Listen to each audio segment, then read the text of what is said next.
नमस्कार मंडळी, मी तुमच्या कोकणातला आकाश वर्णे।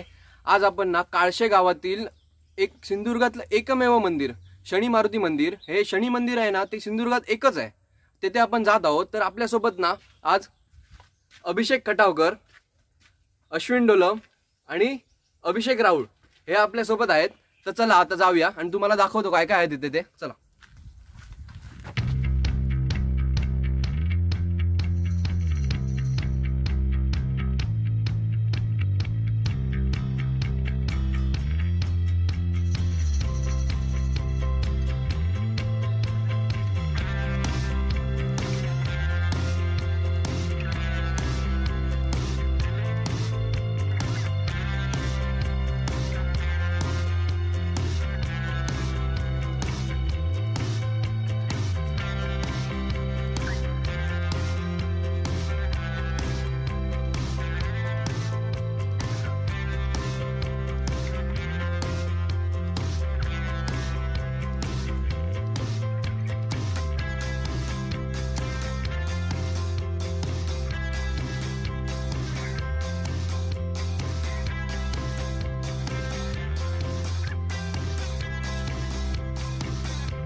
मित्रांनो, तर आपण शनी मारुतीच्या मंदिराच्या आत जातो आहोत, तुम्हाला दाखवतो।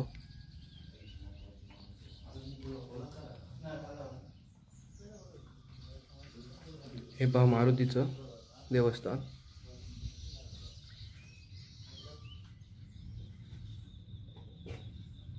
हा शनिवार आहे।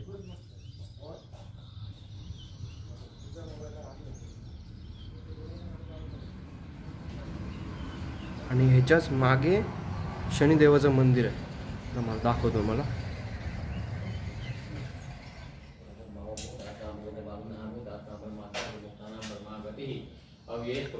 हे पहा मित्रांनो, शनिदेवाचं देवस्थान सिंधुदुर्गातलं एकमेव देवस्थान आहे।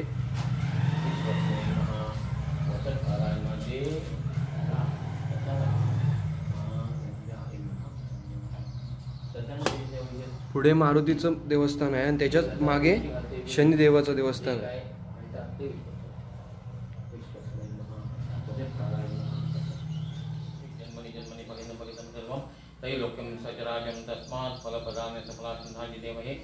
अभिषेक दीपक खटावकर यांनी तुम्हाला श्रीफळ अर्पण केले, मान्य करून घ्या। त्यांच्या कुटुंबियांच्या सर्वांच्या इच्छा परिपूर्ण करा। सर्वांना उत्तम प्रकारे आरोग्य, आयुष्य, अन्न, वस्त्र, धन, धान्य, सुख, समृद्धी द्या। सर्वांच्या इच्छा परिपूर्ण करा। त्यांच्या मागे चित्रपीडा, घरपीडा, पितृपीडा दूर करा। त्यांच्या व्यवसाय धंद्याची परिवार करा। निरंतर सुख समृद्धी द्या, यश द्या। त्यांच्या सर्व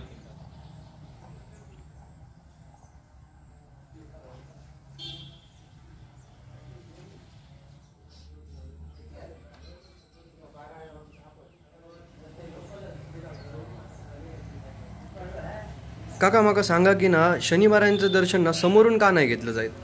शनी महाराजचे देवांचे न्यायाधीश, न्यायाधीशासमोर आपण वारंवार जात नाही। फक्त आपली जी काही विनंती असते ती सांगतो आणि आपण बाजूला जातो। त्यामुळे न्यायाधीश न्याय करीत असताना त्यांना कोणत्याही प्रकारचा त्रास होऊ नये, कोणत्याही प्रकारचा विकल्प येऊ नये आणि आपल्यावरचा अन्याय दूर होऊन पूर्णपणे न्याय मिळावा म्हणून आपण त्यांचं तीर्थदर्शन घेतो आणि आपण तटस्थ राहतो। थँक्यू. मित्रांनो, आपण ना शनी मंदिराचं आता दर्शन घेतलेलं आहे. तर आपल्याला ना रघे परब यांचं घराण्याचं मंदिर आहे, ते वैयक्तिक मंदिर आहे. तर आपल्याला ना विनायक प्रभू काका ना थोडीफार त्याबद्दल ना माहिती देतील. चल ते बरं, तर बघूया आपण. मला सांगा की शनी मारुती मंदिराबद्दल मला थोडीशी माहिती द्या.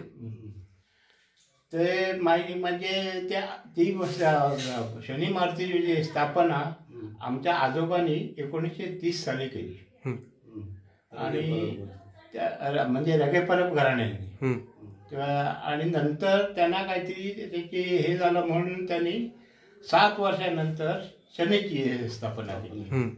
आणि आता अजूनपर्यंत म्हणजे जुनं मंदिर होतं ते आम्ही साधारण 10 सालात आमच्या कुटुंबाने ते नूतनीकरण केलं, नवीन केलं. आमचे आजोबा कलाकार होते त्यावेळी.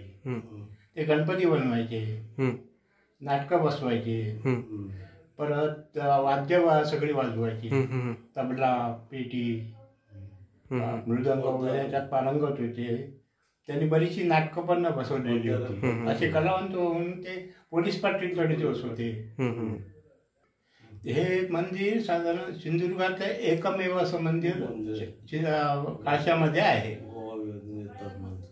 तिथे बरीचशी लोक आता ज्यांना माहीत आहे अशी लोक बाहेरून बरीचशी लोक येतात गोव्यापासून.